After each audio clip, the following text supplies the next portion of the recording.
And today we're going to talk about chapters 10 to 12, or the end of the book, and Lizzie Bright and the Buckminster Boy by Gary D. Schmidt. And you can see that, these two medals. It's one is a Prince Honor book, and then it's also one the Newbery Honor. So that really is a big honor. And then Gary D. Schmidt is one of my favorite authors. He has made many books, including two of my favorite books. One is the book Wednesday Wars, and the other is Okay for Now. I like both of them really much, and I have book clubs about them too, so I hope that you check those books out, okay? Anyway, so let's just go into the book and chapter 10, because a lot of serious things happen in these 3 chapters, and I wanted to talk about them a lot. So now, remember, so we ended in, Lizzie saying to Turner, nothing stays the same, does it, And now we're going to, go to chapter 10. And so I have a question. Do you think that, nothing really does stay the same, and everything changes? And these changes, do you like change or do you hate change? Or does it depend on a change? If so, what's a bad change and what's a good change? So now, do you think that Turner, when he suggested about Lizzie living at his house, at the house, at the Cobb's house, did you and the Eastons, right? Did you think that Lizzie and the Eastons were going to accept this? I just didn't think so, Lizzie wasn't going to accept this. And why not? I mean, why is she saying this about herself? I mean, just because of her skin color, do you think that Lizzie too, maybe not ashamed of her skin color, but do you think that if she could change it, that maybe she might change it? I don't think so. I don't think that's the right answer. You shouldn't change yourself, You should change the bad things into good things. I think that's my philosophy, anyway. So, do you think that it actually is going to make a difference or not? I have a feeling that it's going to make a huge difference. Now, so, do you think that Turner was also feeling maybe it was going to make a difference by the end? A little, right? When he was walking down the street now.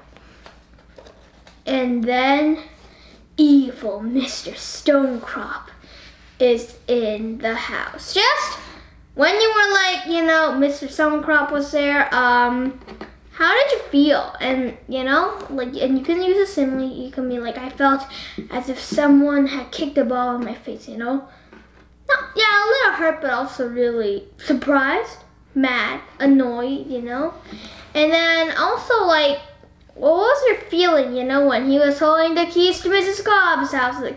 What did you feel that he was going to do, Maybe, sell or make the house into a motel, which I was right, If you had been Turner, would you have been sure, I'll sell it? Or would you be no way, the real Turner in this book would do? I would be no thank you, and I would not take that, okay? Absolutely no, I would not take that offer out. And then Turner learns that he's also going to become a minister.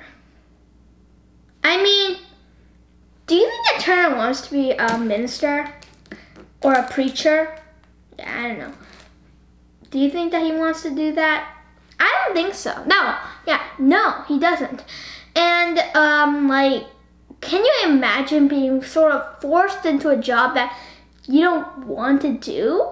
What do you want to do? And maybe you want to preach, but what do you want to do really? And what's your least favorite job? Okay, pick that. And if someone was like, you're gonna do that job, then how would you feel? Use another simile about that one. And also, can you think of like a story?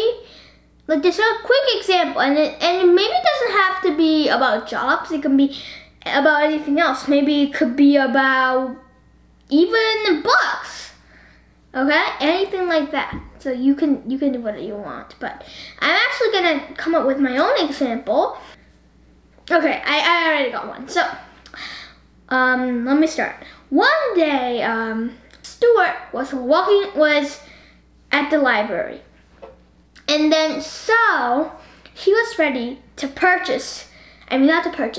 borrow one of the most amazing books that he wanted to read for so long. And now I'm gonna choose a random book, okay? What book should I choose? There's a book over there. Ah, yes. I'm gonna choose The Wednesday War. So he wanted to get The Wednesday Wars. And I was like, oh, I want to read that book so much because he'd read Okay for Now and Lizzie and the Buckminster Boy.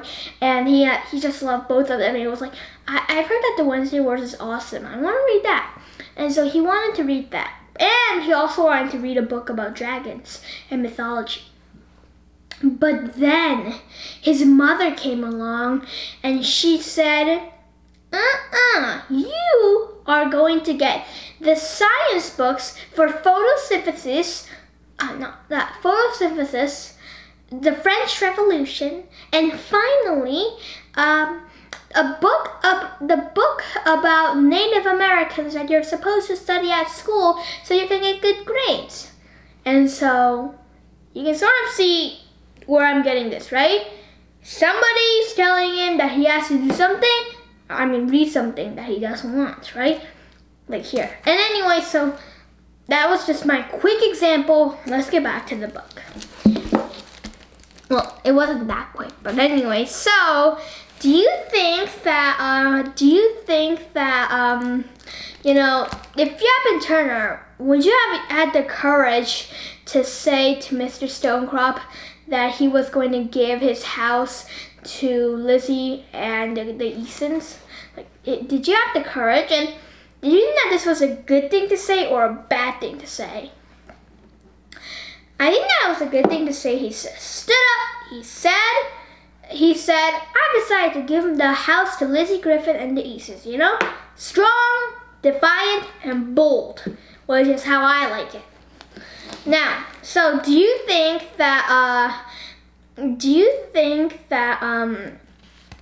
if he had been, how did you think that Mr. Stonecrop was going to react? Just, my guess was how he was reacting right now, here in the book.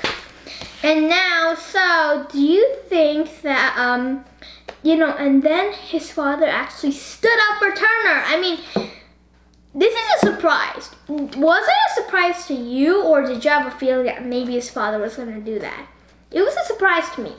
And so, what I wanted to talk about was here, why do you think that Turner's father backed him up here when he hasn't backed Turner up all the other times? Why now? Why now? Why did he choose this moment to back Turner up?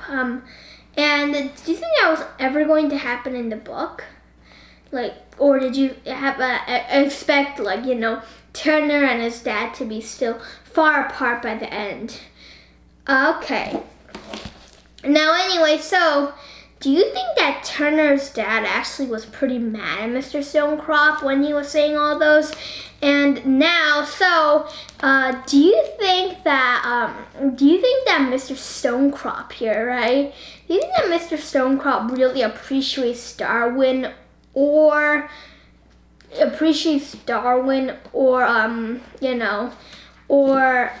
just the line of thinking in Turner and Reverend Buckminster's mind?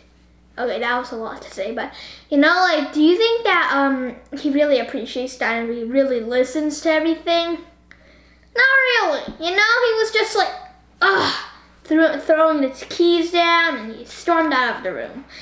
And do you think that this is gonna like lower Reverend Buckminster's, you know, popularity rate, and also like and things like that? But do you think that Reverend Buckminster really cared at that moment? And if you have a Reverend Buckminster, would you have cared? Well, Mr. Stonecrop was doing something really bad. I would have just been like, he's corrupt. And yeah, he is corrupt. And so I would call everybody, you know, and I'd be like, and I would just tell everybody about Mr. Stonecrop and everything, and they'll be so shocked when they'll make Mr. Stonecrop go to jail. Ha ha ha. Okay, that was just my I like to imagine those kinds, you know? But things might not happen that way, but you know, I like to think it like that. Now, so finally, do you think that Mr. Stonecrop actually is going to stop Lizzie from living in Phippsburg, or do you think that it's just it's just an empty threat and that it won't actually carry any menace or reality or any truth here? Hopefully, it'll be an empty threat. I had a feeling, but still. Anyway, so have you read The Descent of Man or The Origin of Species by Charles Darwin? I have not, unfortunately, but I want to read it. Right now, though, I am focused on a few other books I got today. I'm just going to say the list really quick, and then let's go back to, Lizzie Bryant, the Buckminster Boy. So, yeah, talking about books, what books are you reading right now? Besides Lizzie Bryant, the Buckminster Boy, and you should have finished that by now. So, what books have you been reading? Me? I've started Howl's Moving Castle, but I also got The Wizard of Oz, and then the backstory. And then Wizard of Oz is also a series, and then like after that, there's the story of the Tim and Moran details. So that's one, and the story of the woodcutter, and then the Tim and I don't know, and then the story of the Scarecrow and another. And I'm pretty sure there's another book, but I might be totally wrong. But anyway, that was what I was. That's on my reading list. Oh yeah, and I also got some other books, and and I also got a book about Shakespeare and everything. And so, yeah, I have a lot of books going on. Oh yeah, and I also am reading Wind in the Willows, and so yeah, I got like 5 books going on. I just don't know what to read. I like all of them so much, but my planning is to read Howl's Moving Castle first, and then The Wizard of Oz, and also read The Wind in the Willows. Actually, I'm getting too ahead of myself, but let's just go back into Lizzie Bryant, the Buckminster Boy. I think that we're wasting our time a little here. Now, so do you think that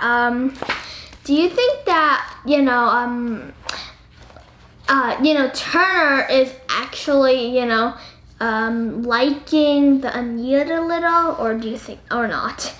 Just a quick question. It just came out of my head first. Now, so do you think that also finally, well, not finally, but one thing I wanted to talk about was was Willis, right? And so Willis said to Turner, "Tonight, it's tonight." And so what did you expect, like tonight, what was going to happen? Something about Malaga Island and about Mrs. Cobb's house, something like that. And so do you think that Turner's parents, they didn't know, right? Do you think they knew or not? And if they had known, do you think they would have tried to stop it? I'm pretty sure, because they're good people, and we learn, especially that Reverend Buckminster is also really kind. Well, it's pretty nice now, we've learned that too. So I think that, they would try to do something about it. Now, So, do you think that is a very good night to go to Mrs. Cobb's house? And like, are you afraid of the dark? I'm a little. And like, creeping into a dead person's house at night, are you comfortable with that? Definitely not here. Heart attack.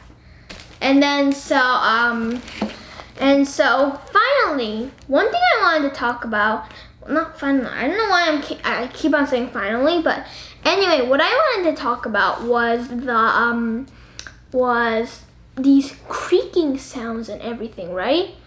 Who do you think was up there? And do you think that if you have a Turner, would you just run out first thing or not?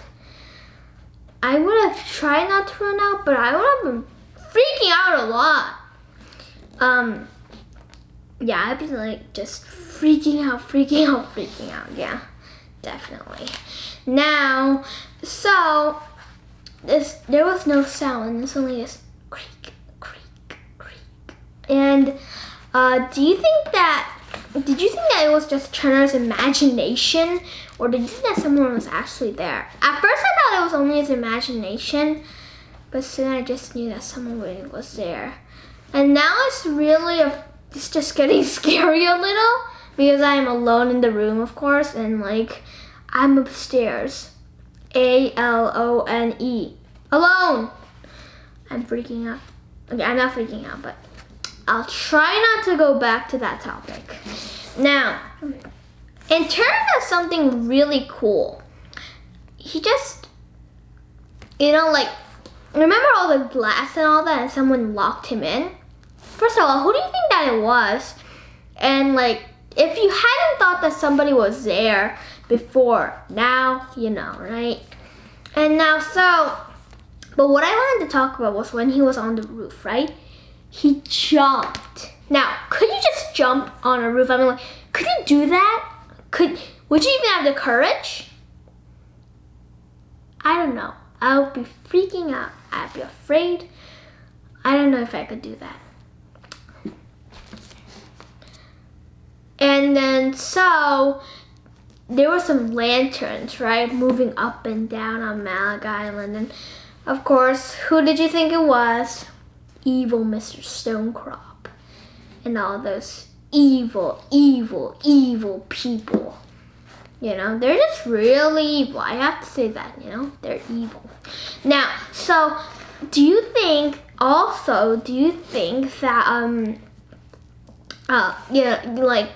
think that, I just forgot the name. Oh, yes. No. Oh, my God. I just forgot the name of, yes, Turner. Do you think that he's going to get there in time to save everything? I just had a feeling no. Anyway, now, so they were just running. And then Sheriff Elwell came. Oh, I just hate that sheriff so much. Now I have a question. Like, have you ever seen any books or movies where the sheriff is the bad guy? No. I mean, all the books I've read, the police or the sheriff is good.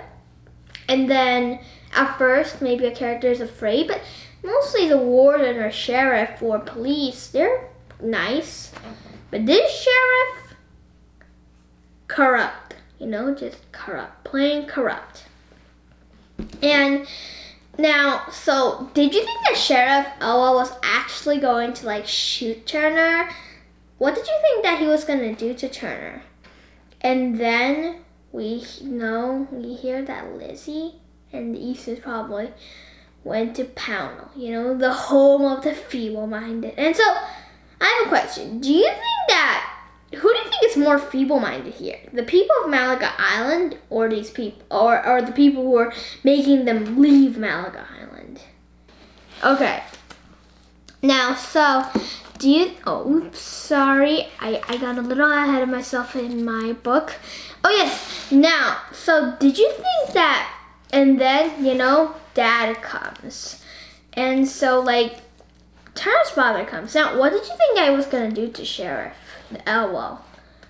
They begin to actually fight. And, like, is Reverend Buckminster the type of guy you think would actually fight here? I didn't think so. I was shocked here. Yeah, I was shocked. But who did you think was going to win? At first I thought father, but I had a sad feeling, just this foreshadowing that, not foreshadowing, but I just had a feeling a little that evil Sheriff Elwell might win. And Sheriff Elwell, you know, got his father off the ledge, you know, flying up off the ledge. This is, I mean, did you even expect this? Like, you know? And so, why isn't it the author, Gary D. Schmidt, said the last sentence of the chapter, was this: the last thing Turner saw was his father's moonlit eyes. Why do you think that sentence, why do you think that was so important? And now we're actually going to go to chapter 11, and we're going to learn some more things about that, okay? And now, okay, so we have finished chapter 10, and so now we're going to go on to chapter 11. So, do you think that the deacons meeting, like, what's one word beside awkward that you would describe it? Horrid, you know, and just boring, malicious, all those. So, do you think that Mr. Newton, like, he's actually pretty nice, and that he isn't, like, that mean compared to, you know, what was Deacon Hurd? Yeah, he's not that mean. So, do you think that, you know, Reverend Buckminster, right? So, I mean, actually, Reverend Buckminster is like actually Turner Buckminster, you know? Turner Buckminster II, and, you know, Turner is Turner Buckminster III. I'm just gonna call him Reverend Buckminster. Okay, anyway, so do you think that Reverend Buckminster, right? He is just, he has lots of ribs broken, legs smashed, scalp laid open, and unconscious. Okay, I'm not gonna think about that. I'm very squeamish about these kinds of things. So. Okay, now, do you think that it's sort of, it was the fault of, you know, the fault of the people of the town, of the people of the, you know, the leaders of the town, really? And do you think that these leaders of the town are just gonna lead the town into just really bad disrepair and all that? I'm pretty sure. Now, another thing I wanted to ask you was, you know, do they really say sorry here? They do not. And on your opinion, what do you think that they should do to express their apology, which they don't? Maybe beg on their knees and, you know, do what Turner wants them to do, the right thing, and then finally leave Phippsburg forever. Or at least just stop becoming one of the leaders and becoming a good person. Even though Mr. Newton, he wasn't actually bad, but after that. And some people are bad, and some people aren't, right?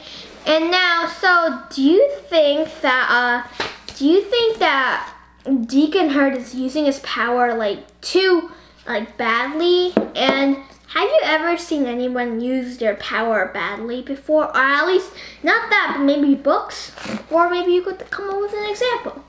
Anyway, so do you think that Turner, if you had been Turner, Turner sort of acts calmly, but if you had been Turner, how would you have reacted? How would you have talked to all these deacons? Me?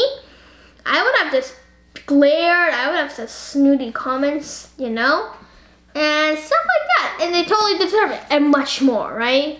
So, do you think that what Turner was thinking when he was sleeping, before he slept, was this: form's most beautiful and most wonderful? That was the last thing that he thought, right? And then he slept.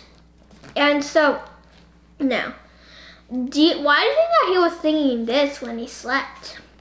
And finally, so do you think that his father actually really heard Turner, say, reading aloud the Descent of Man to him? No, but why do you think that Turner did it anyway? Maybe just symbolically, right? And so just simply because his father might be listening. Who knows?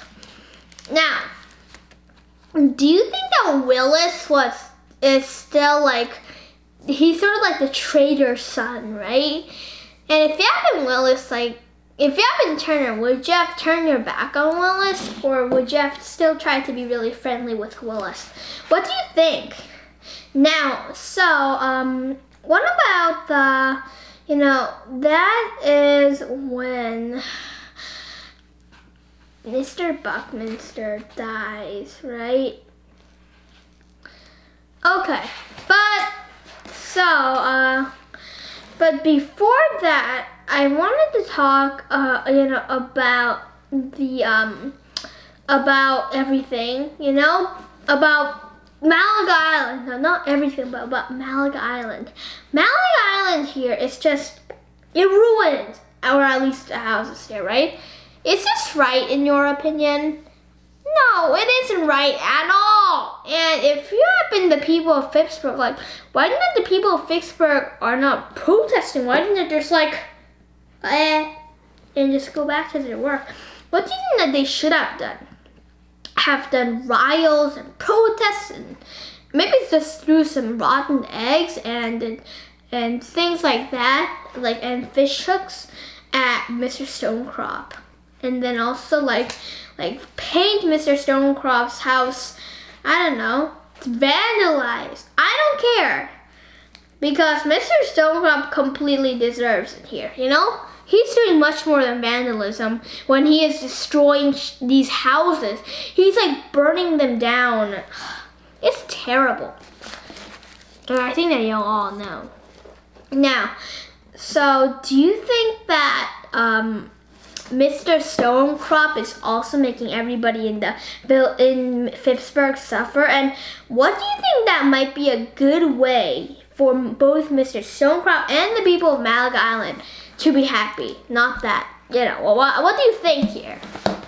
Well, maybe they could make Malaga Island into like a natural preserve. I don't know. And then so Mr. Stonecrop, and then so the people of Malaga Island, they could make their own community and maybe like make restaurants and stuff, and then they will make money while tourists came in, and they could just stay at Malaga Island, and then they could have fun. Malaga Island has beaches and stuff, so the tourists could come there, and the people on Malaga Island, they can be rangers and stuff. I don't know. And then maybe Mr. Stonecrop would give them some money, and then they could have some nice houses, and then that wouldn't be like really much of a big deal, because it will be pretty quaint houses, and people will be like, oh, look at those houses, and it will be perfectly fine. And maybe some people are actually gonna, enjoy everything, and they both can make some money. And I think that's a good idea. But is it happening right now? No. So you can forget. So if this happens later on, you can tell those people, make it into a state park or whatever. But not happening right now, sadly. I'm gonna have to think about that. Maybe I could do it into some other places. I'll really have to think about that.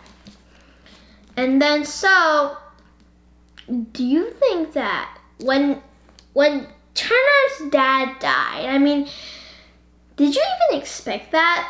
And what does it sort of represent about life? And we're actually going, what does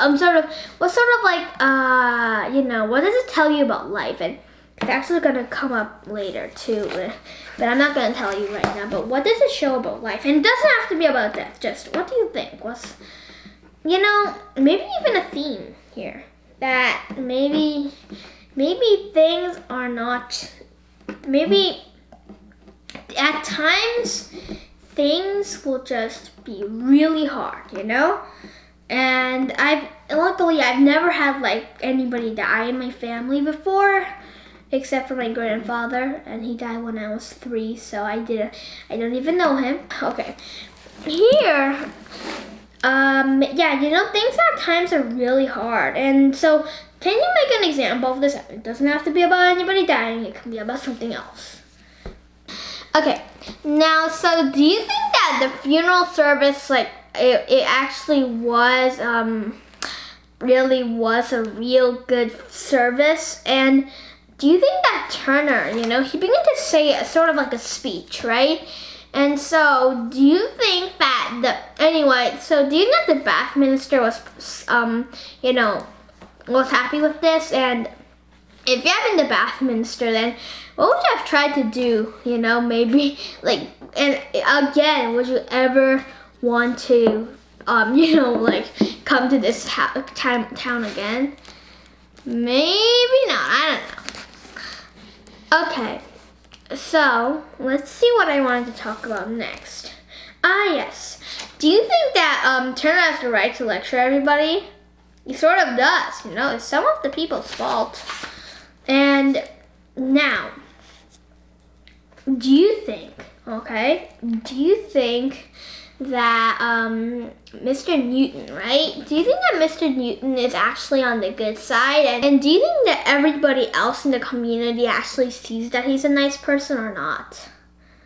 Not really, right? Not really. He's still sort of in this veil of disguise, you know, and he just looks amazing to well, not amazing, but he looks okay to everybody else, but even if he is totally not, you know.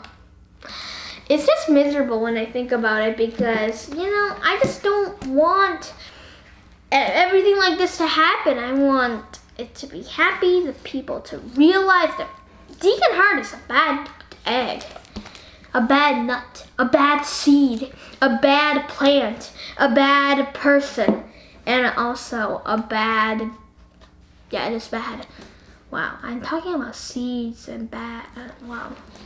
Okay, so do you think that Mr. Dean, he's really nice, right? And he's one of the allies, which I think is good. Now, finally, we go to the house of the feeble-minded, right? And so, the matron says this: Elizabeth Bright Griffin died 10 days after coming to this institution. Now, like, did you expect this? I mean, Turner's dad's this was one thing, but this? I mean, the cover says Lizzie Bright in the Buckminster book. Lizzie Bright, she's on the cover, and she dies? I mean, is that even possible to be in a children's book? Is it okay? Is it PG-13 or is it just PG? What do you think? Okay, now I'm getting a little too carried away. If this was made into a movie, it would be it would be PG. Except for but I'm pretty sure they wouldn't actually show like Reverend Buckminster falling and like, you know, all the injuries. I'm pretty sure they won't show that. Anyway, so do you think that did you expect this? Definitely not. How did you feel? And how do you think that Turner felt? You can just do this any way you want. Just, you know, just say, I felt, you know, anything. Simile, words to describe. You can do all of them. Yeah, do whatever you want here. Because, you know, it's just because, you know, I think that just choose anything you want, because this is a really serious moment and we have to use our best way to see how these people felt, you know, because point of view is a really important part of any book. And now, so do you think the matron even cared that Lizzie Griffin died? And do you think that Lizzie, you know, was actually properly buried, or do you think that she was just thrown into this little shabby hole, covered with dirt, you know, cheap tombstone, maybe not even a tombstone, and then left like that? Do you think that she's even in the grave? I have no idea, but yeah, it's just, I don't like it. Yeah, I do not like it. And now this is another part, you know? Things at times can be hard.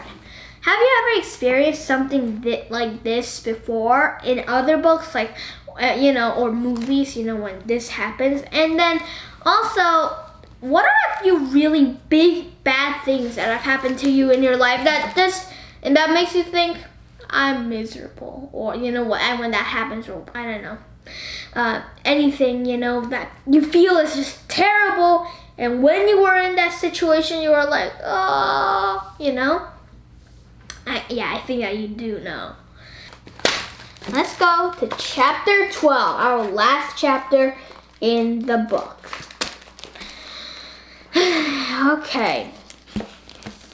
Do you think that if you had been Turner, would you have even gone to the church service? Like really, even if people were saying, come, or would you be like, would you go or not?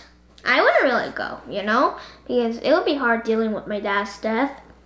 And I would not want the person who didn't really care and sort of, in a way, I guess, sort of contributed. So, okay.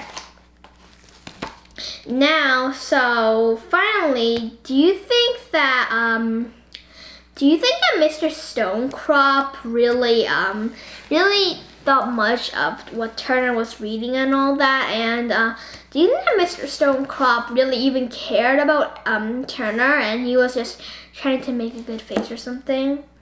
Now, finally, I just wanted to say, if you had been Turner, would you have just been like, okay, I'll go back to Boston? Would you be like, or at least, actually not Boston, I don't know, but not Boston really, but somewhere else. Yes, I was right. Thank God. And here, if you had been Turner, would you have actually accepted? Well, Turner doesn't. Why? Why didn't he accept? I mean, he could just go somewhere. Why didn't he, in your opinion? He was just standing his ground, and he knew that if he went, the mice would play. The saying is, when the cat is gone, the mice would play. Something like that. I'm not very sure about the real thing, but something like that. Now, Deacon Herd, he's left penniless with the whole Herd family. But the thing is, Turner's mother, Mrs. Buckminster, is like, live with us. Now, if you have been Turner, would you have accepted? Turner does accept, right? And now, do you think that the deacons really actually deserve all this kindness? And do you think that they can even pay back everything here? Not really, but I think that they'll just be friends, and that'll be good, And besides, yeah, that's just good enough. And Mr. Stonecrop, now everybody knows that he's just a big rascal. And so I think that everything will be pretty happy from now on. And then, so what do you think actually was in Turner's father's eyes, Reverend Buckminster's eyes, when he fell? I don't know, but we're gonna soon find out, because we actually didn't see it, right? So we don't actually know what. If we had actually seen it, then maybe we could have actually understood, but fortunately we do not. Now, so do you think that, when Turner, so we're just gonna fast forward really, and then we're just gonna go to the whale, because I think that the whale is one of the most important parts of the book. Not one of the important part, but a really, really, really, really important part, maybe even the most important part. Well, I don't have to say that. There's a lot of other important parts too. But anyway, what I wanted to talk about here was, now finally Turner understood what was in those eyes. And do you think that what he said was correct? That, okay, I'm pretty sure I know, but my brain is not the best right now, and I just totally forgot. Yes. It was, I'm just gonna read it, okay? It's this: the knowledge in his father's and the whale's eyes. The world turns and the world spins, and the tide runs in and the tide runs up, and there is nothing in the world more beautiful and more wonderful in its evolved forms and two souls who look at each other straight on, and there is nothing more woeful and so saddening when they are parted. Turner knew that everything in the world rejoices in the touch, and everything in the world laments in the losing, you know? So I actually find this, and do you think that, you know, he is true in what he discovered, and why do you think that the whale was such a big impact on had such a big impact on him? If you haven't turned it, would it also have a big impact on you? And yeah, and what, like, you know, it was just touching the whale. In your opinion, how would that feel? And actually understanding how the whale, you know, understanding how the whale thought, like, touching that whale, how special do you think that was for Turner? Do you think that he's ever had this special of a moment before? Probably not. Maybe he does, but probably not. What is it like to you? Maybe you haven't done it yet, but what do you really want to do like Turner? I just want to publish my book. I'm working on a book. I don't know, maybe you'll hear me one day on my videos. Anyway, we have actually finished the book. I am so happy about this, and yeah, I hope that you're also really happy, even though it's a little sad. And in the end, were you satisfied with how it ended? And also, yeah, were you satisfied here? And even if there are a few sad things, like, do you actually even really accept those sad things? Like, if you had rewritten the book, would you have kept those sad things the same or not? I know, but I think that I would have kept them the same, because Gary Schmidt, he just carves it into this beautiful thing. Maybe it's a little sad, but there needs to be some sadness. Well, there doesn't need to be really, but then there wouldn't be any happiness, because there would be no sadness. You know, there would be no bad, so there'd be no good. Good would just be normal. And so we do need sadness at times, and sometimes it might be, you know, if we just keep on being happy, we'll get spoiled. And then it's like, you know, you get spoiled, and that's not good. You just need to be normal, and not normal. You cannot be normal. You hear that? You cannot be normal. Yeah, you're a hero, so just wanted to say that. Now, yeah, we have actually finished, so I'm just gonna say a few last questions. And you know how the people in Malik Island, we learned that they all had to go. Is that how you expected it to end? Like, did you expect that everybody was just gonna be happily ever after, and they will be singing and dancing? I didn't expect that, of course, but I actually thought that the people were actually going to stay at Malik Island. Sadly not. Yeah, it is pretty sad. Actually, it's a lot sad, not pretty. A lot. It's really sad. Now, for the questions. What was your favorite part in the chapters that we just reviewed? You know, chapters 10 to 12, or the end of the book. And then what was your favorite part in the whole book? Because we have finished the whole book. You know, I can never choose, but really the whale part, when Turner touched the whale, that was my favorite part. At least one of my all-time favorite parts. And then there is a favorite character, at least favorite character. You know, just answer those. Least favorite character would be Mr. Stonecrop. Favorite character? Turner. He's just amazing. Now, well, how did you like the book? You can see that I love the book. What about you? I hope that you really enjoyed Lizzie Bright and the Buckminster book, because, you know, I loved it. And it's a book that everybody in the world should read before they die. Okay? And so recommend it to your friends, family, yeah, everything, okay? Just be like, if some kids, like, your friends, like, maybe even just a random person is like, oh, I just don't know what to read. You'd be like, hey, really? Check out Lizzie Bright and the Buckminster book. It's just awesome. Do it like that? It'll work. And they'll thank you for that. Because now we all know it's an amazing book. Now, what about, let's see. I just forgot. Oh, yes. Now, I got it. Predictions. So, even if we have finished the book, that doesn't mean that we cannot predict, right? And what do you think will happen to Turner, really? And do you think that he's going to live in this place in, you know, Phippsburg for the rest of his life? Hopefully. I think he likes it there. And do you think that also, what do you think that he's going to be when he grows up? A preacher? Maybe not. No, maybe not, you know. Maybe it could be like an explorer. I do not know, but I think that it would still be really cool. Whatever he does, I think will be really amazing. Because, yeah, he's just an amazing person. And I know that he can just do whatever he wants without failing financially, mentally, okay? Yeah, and physically.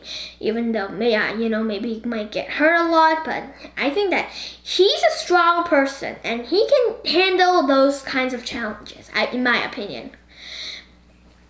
Now, what's another prediction question I can think of? Do you think that Turner will ever be able to touch a whale again? And do you think that, aside from Willis, which you know, is sort of Turner's friend, do you think that Turner's also gonna find some other, other friends? Probably so. I mean, this is just the beginning. I think that he's gonna find plenty of friends, and he's gonna really enjoy his life in Phippsburg. Okay, we have finished. Woohoo! You know, we have finished, so I hope that you really enjoyed it. Again, that you really enjoyed this lesson and the Lizzie, Brian, the Buckminster Boy. Books and I are like a pair together. We do the lessons. Like we don't really, we sort of talk to each other. And Lizzie, Brian, the Buckminster Boy sometimes says, "Hey Jaden, what about we do this question?" And I'm like, "Okay." And he's like, "Yay!" And it's sort of like an agreement because I have a lot of fun and I get to make YouTube videos. And Lizzie, Brian, the Buckminster Boy gets some of the spotlight. Yeah, and so Lizzie, Brian, the Buckminster Boy, he's right now really happy. Now, again, hope that you had a really amazing time with me. Have a great rest of your day or night. Keep on reading, you know, it's just a really amazing habit that you should have. And you're just gonna really love the world of books. And if you don't love the world of books already, which you can see that I love the world of books already. And I'm pretty sure that you are also gonna love the world of books. So, bye! And I hope that you really enjoy it. Lizzie, Bright, and the Buckminster Boy, okay? By Gary D. Schmidt. And because I enjoyed, it was a great honor. Bye! He's also gonna say bye. Bye!